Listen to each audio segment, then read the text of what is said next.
Here. Kom ons word stil en begin ons met 'n gebed.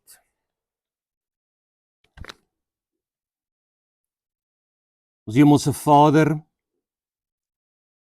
ons dra hierdie dag in al sy werksaamhede aan U op. Waar ons nou U woord en ons roeping gaan oordink.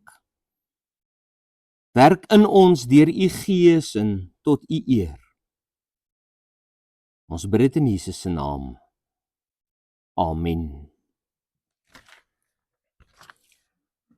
So ons eerste sessie is tot so 10:15. Aanvanklik toe ek en Dominee Emiel gepraat het, hy vir my gesê ek het die hele oggend, toe sê ek vir hom dit gaan nie werk nie. Ons sal dit maar breek tussen net vir 'n benerek en koffie of koeldrank kry en dan kom ons weer terug vir die tweede sessie daarom. So ek wil volgens sy eerste deel afskop en met julle praat. Jy het nou al gisterand gehoor oor kinderopvoeding. Want al het jy dalk nog nie kinders nie, is die kans baie goed dat jy binne die volgende 10 jaar wel daar gaan wees. En wat ons kinders binne die volgende 10 jaar gaan leer, gaan bepaal hoe ons kultuur oor 100 jaar gaan lyk. En dis wat jy in gedagte moet hou, gesien die oorhoofse tema waarmee ons by die jong menskamp besig is. Ons wil 'n kultuur bou, 'n gemeenskap bou, en ons het 'n langtermynvisie daarvoor. Baie mense vra ons uit oor die manier hoe ons kinders grootmaak, watter kurrikulum ons op besluit het, ons kinders word kry tuisonderrig. En as ek hulle antwoord, dan kry hulle soms so 'n dowwe kyk in hulle oë, want my antwoord is nou nie eintlik wat hulle wou geweet het nie. Hulle wou weet watter handboeke om te gebruik en hoe werk jy 'n klasrooster uit vir elke dag en hoe werk jy vir 6 kinders almal 'n program in die dag uit. Maar kinderopvoeding gaan oor soveel meer. Om 'n kathedraal te bou, om by die beeld aan te sluit, vra meer as om 1 pilaar te ontwerp. Daar's baie waaraan jy moet dink.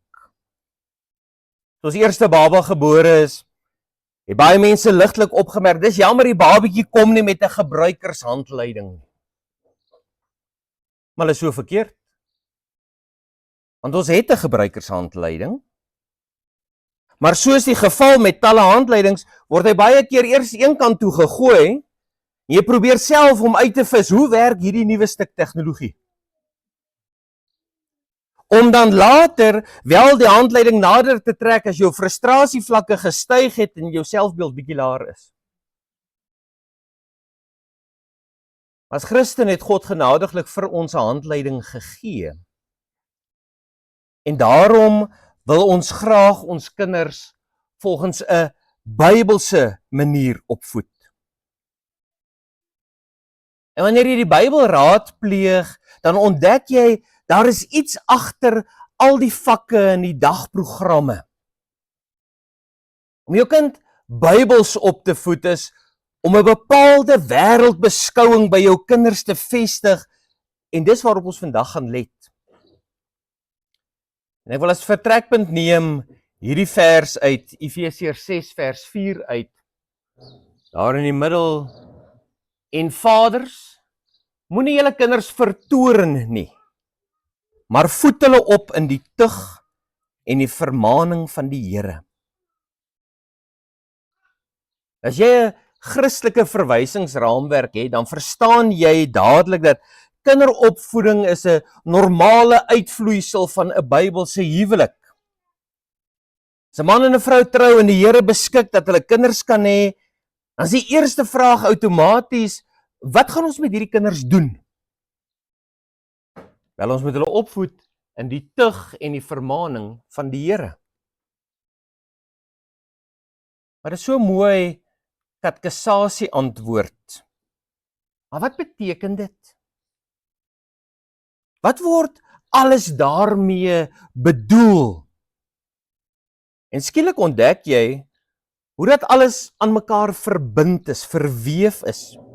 Om seuns en dogters te hê, moet jy mans en vrouens hê, en jy kan nie seuns en dogters hê sonder 'n opvoeding nie, en jy kan nie 'n opvoeding hê sonder 'n kultuur nie, jy kan nie 'n kultuur hê sonder 'n gemeenskap en 'n samelewing nie, en wanneer jy jou oë uitvuur, is dit 2:00 die oggend, jy's besig met die Verenigde Nasies se probleme terwyl jy winde uitvryf. En jy wonder, hoor die bure die geskree. So ek praat hierdie eerste sessie vanoggend met julle oor die omvang van 'n Bybelse kinderopvoeding. Wat word daarmee bedoel? In die Griekse teks in Efesiërs 4 is daar 2 kernwoorde en dis waarby ons gaan aansluit. Jy moet die kinders opvoed, dan sê hy in die paideia van die Here. Wat beteken dit? Ons vertaal dit in die tug en die vermaaning van die Here. Maar dit het niks met lyfstraf te doen nie. Wat is hierdie paideia van die Here waarin die kinders opgevoed moet word? Ons kry dieselfde woord in 2 Timoteus 3 vers 16 waar ons lees, die hele skrif is nuttig tot onderwysing in die geregtigheid. Daar word paideia met onderwysing vertaal. So as jy die 2 gebruik en die vertalings met mekaar vergelyk, dan hoor jy iets van opvoeding en onderwys en dissipline. Dan gaan my 'n paar oomblikke om so 'n draai met jou gedagtes te gaan loop en dan terug te kom na die betekenis van hierdie woord. In die tyd weet julle almal in jou lewe dat elke taal het verskillende soorte woorde. Sommige woorde is eenvoudig. Dis maklik verstaanbaar. Terwyl ander woorde is gelade en ingewikkeld en 'n eenvoudige woord is 'n woord soos stoel of skoen. Ek hoef nie eens vir jou die hele prentjie te wys nie. Jy weet dis 'n stoel. Jy herken hom dadelik. Of al die verskillende soorte skoene wat jy kry. 'n Skoen is 'n eenvoudige woord. Al wanneer dit gelade is, as maar Juba se modder aan dit vassit. Dan draai jy swaar aan jou skoen, maar die woord is eenvoudig. As jy iemand raakloop wat sy PhD by Tuks doen, en jy vra vir hom waaroor doen hy het, en hy antwoord vir jou wel, ek skryf my proefskrif oor die etimologiese geskiedenis van die woord stoel, en ek trek op 3000 bladsye en ek weet nie wat om uit te los nie. Dan is dit geregverdig om te dink, en party van julle sal selfs vir die ou sê, maar ten minste sal jy dink, my mens, jy moet 'n lewe kry. Dis die probleem met akademiese navorsing. Aan die ander kant, is daar soms sulke gewigtige sake wat so ondersoek sou regverdig. Neem nou byvoorbeeld professor Jannie Lou. Hy was ons Griekse dosent gewees. Hy het sy hele lewe navorsing gedoen oor 2 Griekse voorsetsels, pros en peri. En toe die dag aftree, toe vra hulle vir hom, as hy sy lewe weer oor kan kies, waarop sal hy dan fokus? Wat sal hy doen? En sy antwoord was, ek sou net een van die 2 gekies het. Daar's woorde wat so gelade is, dat jy maklik 'n paar volumes daaroor sal kan skryf. Dink aan woorde soos demokrasie of skoonheid. Dis iets waaroor jy gaan skryf en jy gaan sukkel om dit af te baken. So elke taal het eenvoudige, alledaagse, selfstandige naamwoorde, maar ook sommige gelaaide en diepsinnige woorde. En paideia was in Grieks en binne die Griekse wêreld so gelade woord gewees. Wat beteken dit? Waaroor gaan dit as Paulus dit gebruik as 'n deel van hierdie frase, voed hulle op in die tug en die vermaaning van die Here? As Paulus vir ons tyd 'n brief geskryf het en hy gebruik die frase, kom ons sê van die demokrasie van God. Dan sou almal gevra, wat bedoel jy daarmee? Hoe bring jy dit by mekaar? Want hy gebruik 'n gelade woord met 'n ryke betekenis En hy kom verbind dit aan Jesus. Dis presies wat hy hier met die Efesiërs doen. Voed julle kinders op in die paideia van die Here. Wat het hierdie paideia behels? Om te weet wat Paulus hiermee bedoel het, moet ons eerstens vra wat die antieke Grieke bedoel het, wanneer hulle hierdie woord vir opvoeding gebruik het, en dit was hulle gunsteling woord daarvoor gewees, want in wese gaan dit oor vorming, en grootmaking, en kultivering van 'n karakter. Hoor mooi, vorming, grootmaak en die kultivering van 'n karakter. En 'n mens kan ook nie anders as om op te merk dat die woord 'n pikante metafoor bevat nie. Want omdat die Griekse woord vir kind paidos was, en in die Griekse oor sou paideia dan iets soos verkindering geklink het. Dit wat jy met 'n kind doen om hom te vorm tot 'n ten volle funksionerende volwassene. En dan is daar die ander woord, paideia, wat baie naby daarin is. Paideia het nie soseer dit wat jy met 'n kind doen nie, maar dit wat 'n kind self doen, is om te speel. Hoe gaan jou kinders speel? Speel kinders nog? Was daar in 'n gemeente kleuterskool juffrou gehad met 'n redelike groot kleuterskool. En die skokkende ontdekking was, nie een van die kinders het geweet wat dit is om te spring nie.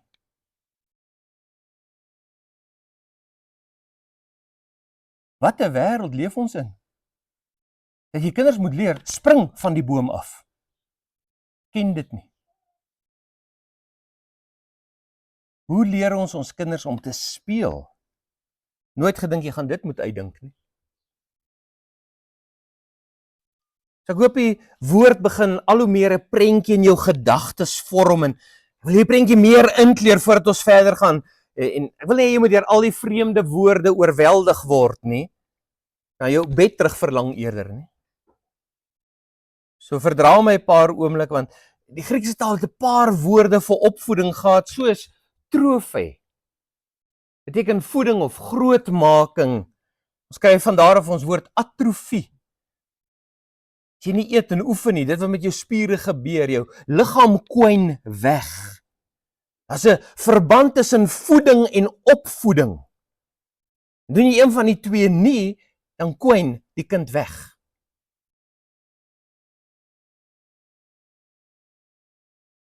Paulus gebruik albei hierdie woorde, trofee se werkwoordvorm, ekstrafete, laat hulle opgroei of opvoed in die paideia van die Here. So twee woorde vir opvoeding wat hy aan mekaar kom koppel in hierdie een vers met die algemene betekenis van voeding en grootmaking en vorming. Want sien, paideia is die proses waardeur iemand se kultuur gevorm is. Dis wat daarmee bedoel word.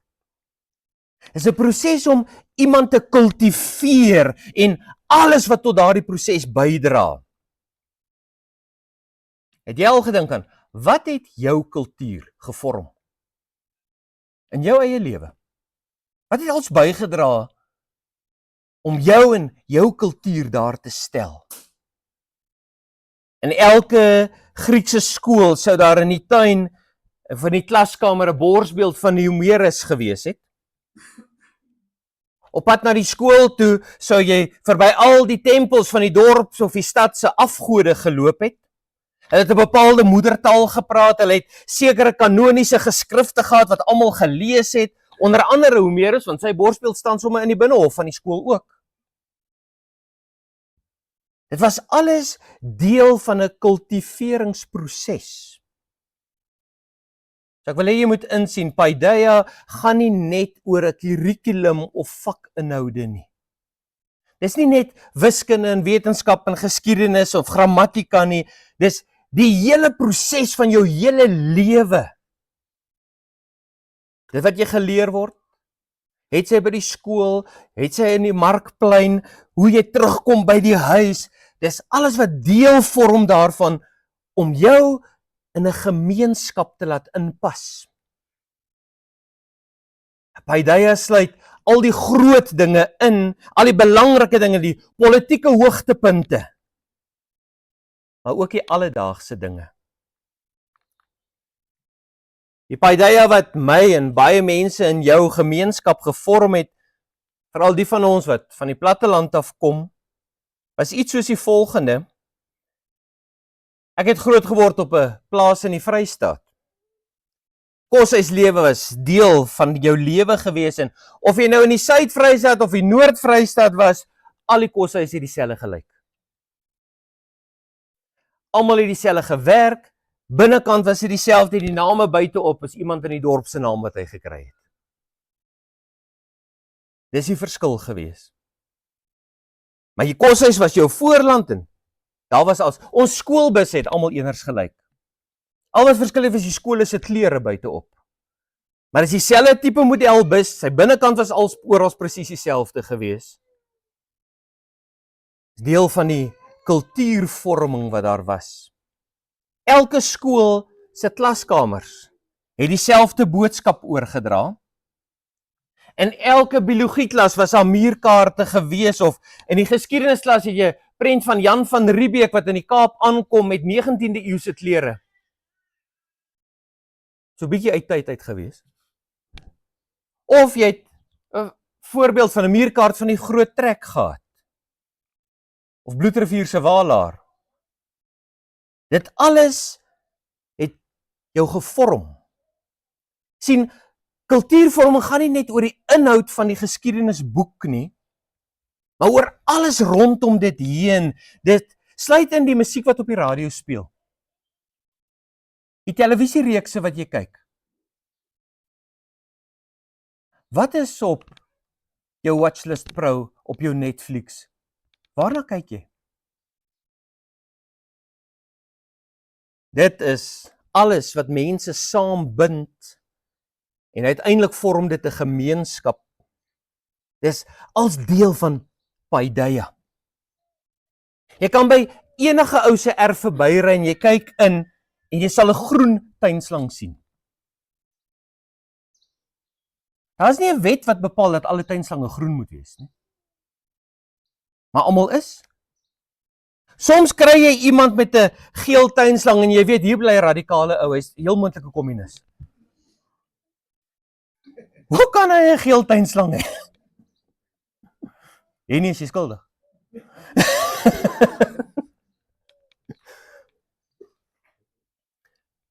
Hoekom konformeer ons op hierdie wyse? Want dit is alles die resultaat van 'n paideia. En nou laat skryf die Heilige Gees vir Paulus, voed julle kinders op in die paideia van die Here. Paideia veronderstel 'n beskawing. Jy kan nie 'n paideia hê sonder 'n kultuur nie, sonder 'n gemeenskap, sonder 'n beskawing nie. Sonder 'n beskawing is paideia betekenslose woord. En nou skryf Paulus, voed julle kinders op in die beskawing van die Here, in die gemeenskap van die Here, in die kultuur van die Here. Dis wat ons moet doen. Dit vereis ten minste Christelike onderwys. Maar nou het ons ook gesien, dit vereis 'n Christelike kultuur. En dis juist die probleem met hierdie vers in Efesiërs 6. Paulus gee die opdrag dat jou kinders gekultiveer moet word as deel van 'n Christelike beskawing, maar die probleem is, daar is nie 'n Christelike kultuur nie. Daar is nie 'n Christelike beskawing nie. Die Efesiërs sou baie maklik kon antwoord, maar Paulus, hoe moet ons dit doen? Ons het nie 'n Christelike kultuur waarbinne ons leef nie. Ons sal met hulle saamstem. Dit was al maklik vir 'n vorige geslag, maar wat van ons geslag? Dis 'n heidense kultuur rondom ons. Hoe moet ons kinders binne 'n Christelike kultuur grootmaak as daar nie een is nie? En Paulus sou geantwoord sou wees, wel dan julle werk. Dan het jy juis 'n roeping, begin daarmee, want ons aanbid die God wat dinge uit niks uit tot stand bring. Ons leef in gehoorsaamheid aan die Here Jesus se groot opdrag.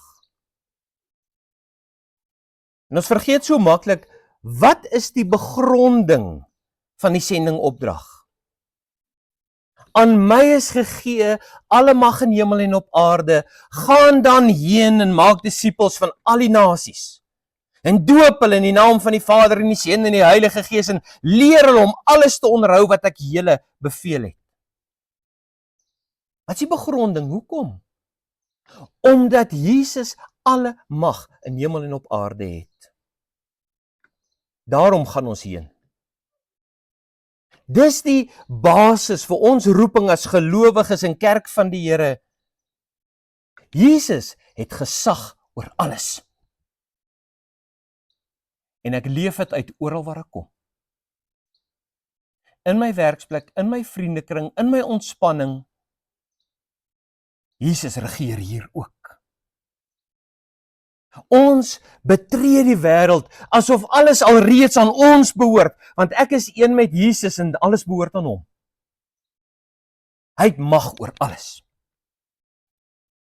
Hy het mense gekoop en hy kom eis op wat syne is. Maar wat jy moet onthou is, hierdie wêreld waarna jy gestuur word, waarbinne jy jou geloof moet gaan uitleef, het 'n paideia van sy eie. Hy het sy eie wêreldbeeld en dit staan in konflik met die Christelike wêreldbeskouing. Die Satan en sy sekulêre wêreld het 'n ander kultuur wat hulle op jou en jou kind wil afdruk. Vir elke stelling wat jy maak, gaan daar 'n teenstelling wees. Die sekulêre wêreld het sy eie katekismes wat by almal ingedrul moet word, sodat as jy sê, ek glo dat Jesus die koning oor alles is en dat al die volke en die nasies daartoe gebring moet word om hom te verheerlik, wat beteken hulle moet deel word van die Christelike kerk en hulle moet buig onder die gesag van Christus en ek glo dat mense in Jesus moet glo en op hom, op elke terrein van die samelewing moet verheerlik. Die oomblik wat jy dit sê, dan kan jy verwag dat daar 'n hele koor van sekulêre stemme teen jou sal antwoord met die teenstelling. Hulle gaan sê, maar dis die soort denke wat aanleiding gegee het tot die kruistogte. Dis die soort denke wat met die opkoms van die Christendom gelei het tot ondraaglike onderdrukking en bloeddorstige oorloë. Jy wil tog nie die kruistogte herhaal nie. En dan moet jy hulle kan antwoord, wel, ek het ook 'n fundamentele probleem met die kruistogte. Die probleem is dit 150 jaar te laat begin. Dit moes vroeër gewees het. As iemand moet praat oor die probleem van die kruistogte, dan sê die moslim invallers wat 100 jaar na die ontstaan van Islam in Frankryk gaan oorlog maak het al. Dis wat die probleem is. Wie het begin? My kinders is baie goed met hierdie argument. Van kleins af. Wanneer hulle stry en jy kom 'n vertrek binne, dan is hulle baie vinnig om te sê, sis en so dit begin. Die feit is, as die moslems dit nie begin het nie, dan sou dan nie kruistogte gewees het. Dis waar die stryd begin het. Maar dis nie wat 'n sekulêre katekismes ons leer nie. Nee, hulle wil ons eerder leer dat die Christene was hierdie bloeddorstige diewe wat die arme moslems se vreedsame bestaan kon versteur het. Maar genadiglik het die verligting en die humanisme gekom en ons daarvan verlos net voor die 30-jarige oorlog Europa totaal uitgeroei het. Toe almal uitgeput is deur godsdienstige oorloë en kleinlike godsdienstige verskille, het toe sekularisme ons bevry van die slawerny van Egipte. Die slawerny van godsdiens. Nou is ons klaar, ons is verby daardie punt. Dis wat hulle ons wil wys maak. Jy moet net vinnig die feite ken, dan kan jy hulle aansprake weer lê. Neem byvoorbeeld die Spaanse Inkwisisie. Die Spaanse Inkwisisie is 'n voorbeeld van 'n slegte tyd in die Christendom se geskiedenis. Ons erken, dit was sleg geweest, dit was boos geweest, dit was afskuwelik, was nie tot eer van God nie.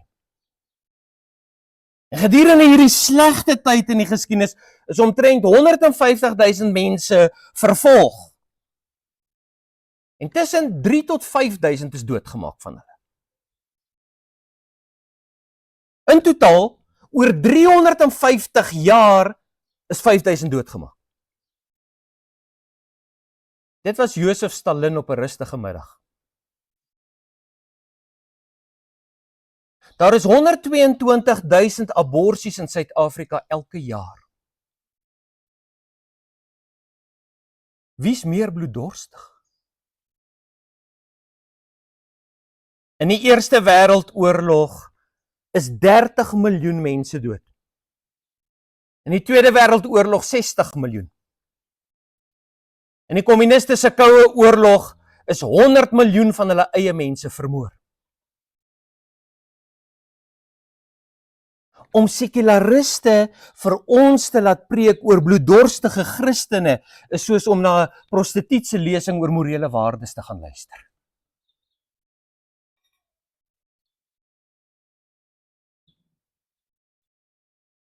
Hoe meer hulle praat,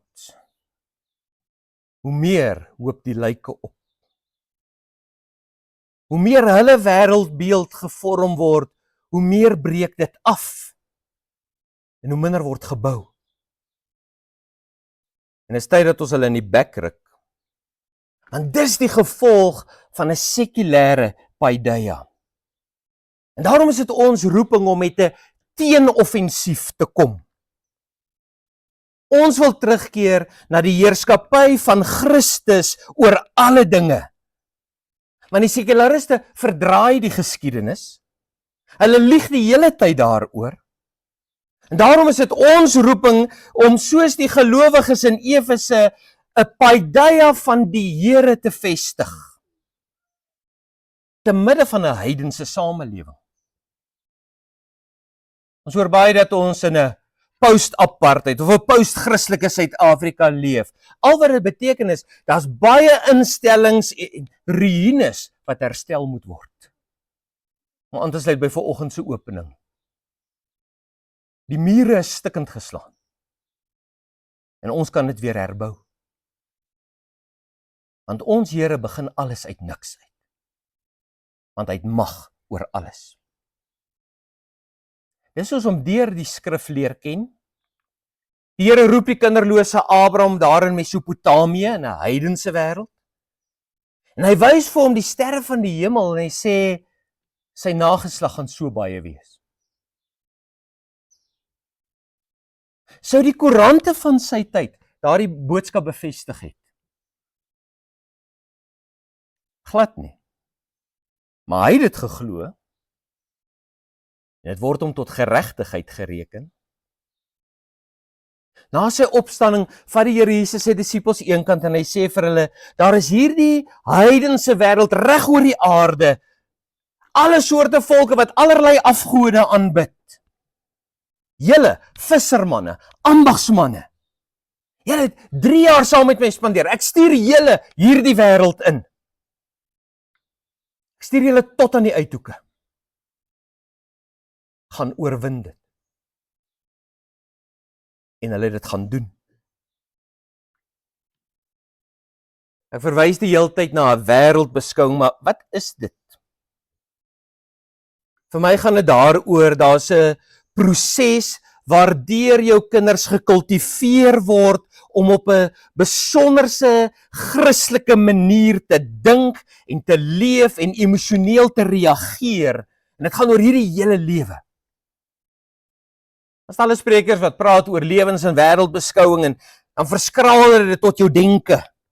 'n Klomp stellings of vertrekpunte oor die samelewing. En dan dink ons die Christelike wêreldbeskouing is om ons kinders te leer om op 'n bepaalde manier te dink. En hulle moet net anders dink as die sekulêre wêreld.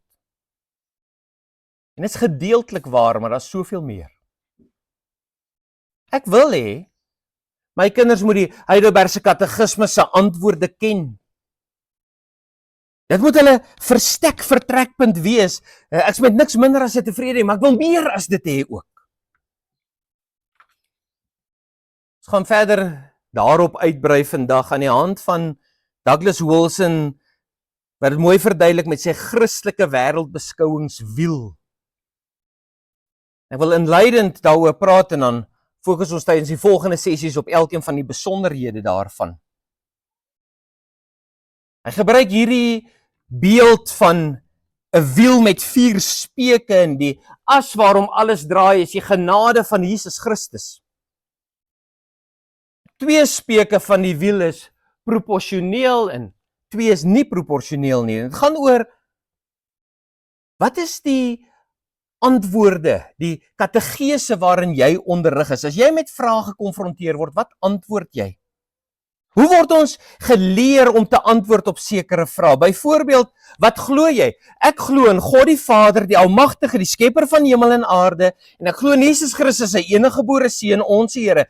Dis hoe ek daardie vraag beantwoord. Ek het 'n sekere reaksie geleer en al sommige ouens sê maar dis papegaaiwerk. Dis 'n klassieke voorbeeld van 'n katekisasie antwoord wat jy bloot antwoord want jy weet dis die regte antwoord. Die antwoord wat jy weet die onderwyser of die dosent wil hê, dan skryf jy dit.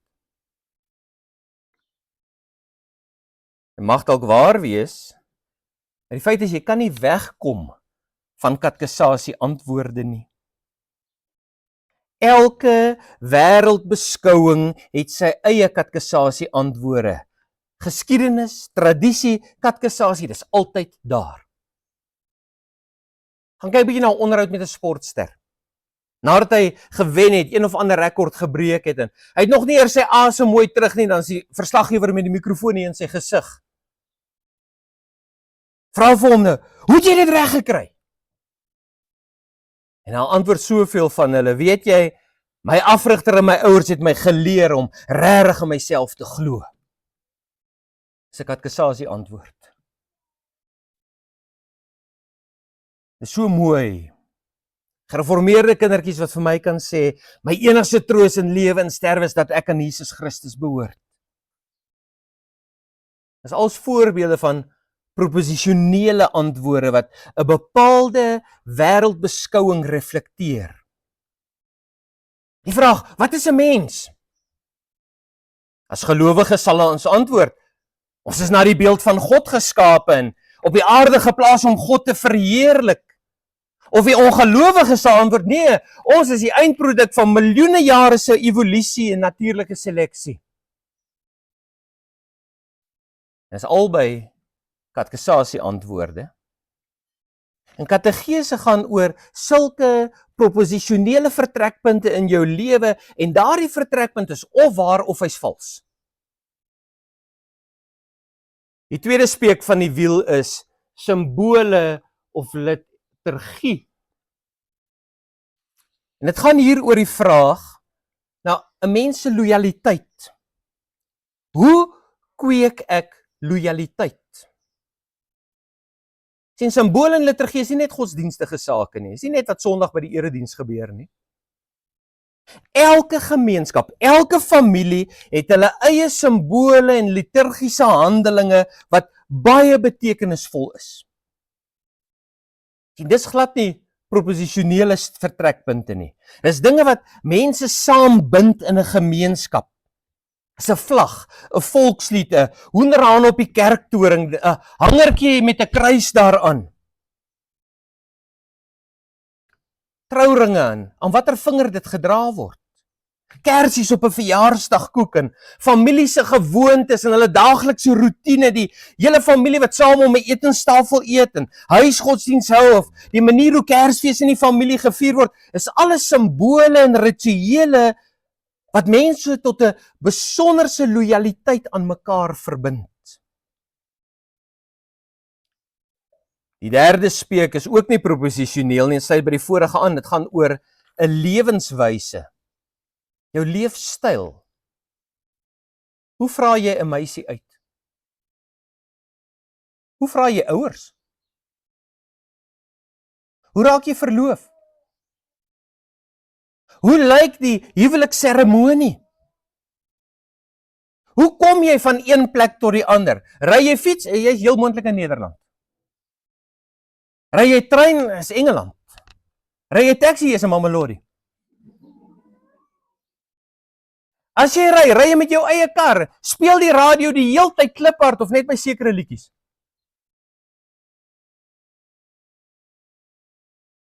Op watter manier braai jy? Kole? Hout? Gas? Op watter manier maak jy jou bed op? Ouens, as jy jou bed opmaak. Jy geweet, verskillende volke maak hulle beddens op verskillende maniere op. Jy bietjie deur die wêreld toe, dan sit een van die goed wat jy ontdek. Nie almal maak hulle beddens soos ons op nie. En jy het nie gedink daar's soveel verskillende maniere om 'n bed te kan opmaak nie. Hoe lyk jou wasbak in jou kombuis? Hoe dek jy jou tafel? Hoe berei jy ete voor? Watter rol speel gasvryheid in jou lewe? Ons het gisteraan dit gehoor uit Romeine 12 uit. Gasvryheid is belangrik, ons gaan vandag 'n paar keer na dit terugkom. Dis alles is leefstyl en kultuurvorme en dit kom gee vorm aan elkeen van ons se lewensbeskouing. Jy kan baie teoreties met my kom praat, maar as ek in jou kombuis instap, weet ek meer oor jou as wat ons ooit met die ken mekaar sou leer ken. Dit alles vorm jou bewussyn. En dis die dinge wat groepe mense van ander groepe onderskei. Terwyl daardie groep onderling aan mekaar verbind. Die vierde speek is narratief.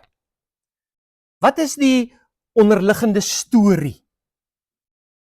En dis weer eens saam met die eerste kategese proposisioneel. Wie's die helde en die skurke in jou verhaal? En waar pas jy in die storie in? En dis ook deel van hierdie paideia, hierdie kultivering, en omdat ons die drie enige God aanbid, verwag ons nie dat elke volk en stam en taal presies dieselfde moet wees nie. Nie dieselfde taal nie, nie dieselfde gebruike nie, nie dieselfde kultuur nie, nie dieselfde storie nie, want ons is trinitariërs, ons glo in eenheid en verskeidenheid. Nie die een of die ander nie. Daar's nie 'n kompetisie tussen eenheid en verskeidenheid nie. Ons handhaaf die vorm sowel as vryheid. Die een heers nie oor die ander nie. 'n Totalitêre gemeenskap beklemtoon vorm bo alles. Terwyl 'n anarchistiese gemeenskap vryheid bo alles plaas, maar 'n Christelike gemeenskap handhaaf 'n balans tussen persoonlike vryheid en openbare orde. En die enigste manier hoe jy eenheid en verskeidenheid kan bly handhaaf, is as jy die drie enige God aanbid. Een wese, drie persone. Jy kan op 'n kaart van die wêreld geskiedenis en van die wêreld 'n groot rooi X gaan merk en jy aandui, hier is ek. Waar pas jy in? Jy's hier is jou volk, hier is jou hele geskiedenis, hier kom jy vandaan. Hoe antwoord jy op daardie vraag? Wie's jy? Waar kom jy vandaan? Sê jy, ek kom van Naboomspruit af, ek kom van Diamantvallei af, waar kom jy vandaan? Die geskiedeniskurrikulum wat ons met ons kinders behandel, se titel is Story of the World, en die eerste les begin met, my storie begin. In die begin het God die hemel en die aarde geskape, daar begin my storie. Dis waar ek vandaan kom. Die wêreldgeskiedenis is my geskiedenis. En as jy so 'n bietjie familie stamboom navorsing doen, dan vind jy gou uit hoe waar dit is. Hoe die wêreldgeskiedenis jou geskiedenis is. En dit begin by die Here wat alles gemaak het. Ons gaan stap deur die dieretuin of 'n museum. En al Darwin se disippels vertel vir jou graag 'n ander storie. En hulle storie is eendag lank gelede, regtig lank gelede, soos 'n miljoene jare gelede. Was daar hierdie, om die woorde van professor Philip Stott te gebruik, hierdie bolletjie goo. And it went all through the zoo and it became you. Dis hulle antwoord. Hulle storie van hoe hulle dink jy hier gekom het. En hulle is baie selektief in hulle feite.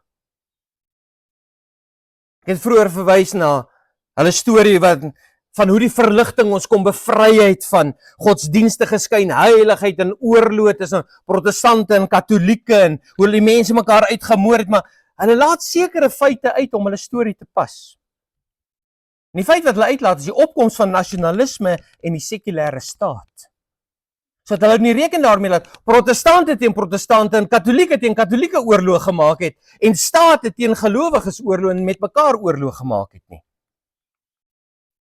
Ons moet ons kinders leer om 'n alternatiewe Christelike wêreldbeskouing te aanvaar. En ons gaan dit nie doen net deur proposisionele feite en die ware feite oor die geskiedenis vir hulle te leer nie. Ons moet op elkeen van hierdie terreine van die 4 speuke fokus. Want ons het 'n beter katekismus as Islam in die sekulêre wêreld. Ons het 'n ware verhaal teenoor hulle fiksie. Ons het beter simbole en liturgie. Ons mag nie die kerkklokke se gelui laat stil word, maar die moslim se oproep tot gebed word oor die dorp uitgesaai nie. Ons het 'n anders lewenswyse en standaarde teenoor abortus en homoseksuele verhoudings, so noem maar op. Daar's botsende wêreldbeskouings en ons moenie op een van hierdie terreine toegee nie. So die manier waarop jou kinders grootmaak, sê jy wil hê hulle moet opgroei om te weet hoe om die vrae Bybels te beantwoord. Hulle moet weet hoe om emosioneel te reageer op daardie dinge wat 'n mens se hartsnare roer. Hulle moet simbole en liturgie met trots koester en met trots dra. Hulle moet op 'n bepaalde manier leef, want dis die voorbeeld wat ons hulle geleer het. Ons het vir hulle sekere standaarde gestel. Maar ons roeping is nie bloot om hulle te leer wat die standaarde is nie, ons moet hulle leer om daarvoor lief te wees. Jou kind moet nie net weet wat is reg nie, hy moet weet wat om daarvoor lief te wees. Dis ons roeping. So wanneer ek vir julle hierdie storie vertel, dan is die vraag altyd, waar pas ons in? As ons byvoorbeeld oor 'n geskiedenisgebeurtenis praat, dan is dit nie bloot die feite of die persone of die datums waarop dinge gebeur het. Dit gaan nie oor wie het wat aan wie, wanneer en waar gedoen nie. Maar die vraag is, aan wie se kant sou jy wees? Met wie identifiseer jy? En soos ek reeds gesê het, jy het 'n held en 'n skurk. Jy kan nie 'n storie vertel sonder 'n protagonis en 'n antagonis nie. Sê geskiedenis nie 'n neutrale wetenskaplike dissipline nie. Want ons is nie ruggraatlose amoebas nie en ons ontken nie God se werk in die geskiedenis nie. Maar die geskiedenis word baie keer verdraai en ons kry 'n voorbeeld daarvan, ek sluit daarmee af, in 1 Konings 12 vers 26. Na die dood van Salomo, die ryk het geskeur, en Jerobeam is bang, die volk gaan na Jerusalem toe gaan om daar te gaan offers bring. So hy kom verander hulle storie, en hy gee vir hulle nuwe simbole, hy maak 2 goue kalvers, en hy sê vir hulle, hier is o Israel jou gode, wat jou uit Egipte land laat optrek het. So wat gebeur? Eers verdraai hy die verhaal, dan skep hy 'n ander narratief en hy skep vir hulle nuwe simbole en 'n nuwe liturgie en hulle aanbid op nuwe hoogtes, hulle hou nuwe feeste en die gevolg is hulle harte het geskuif.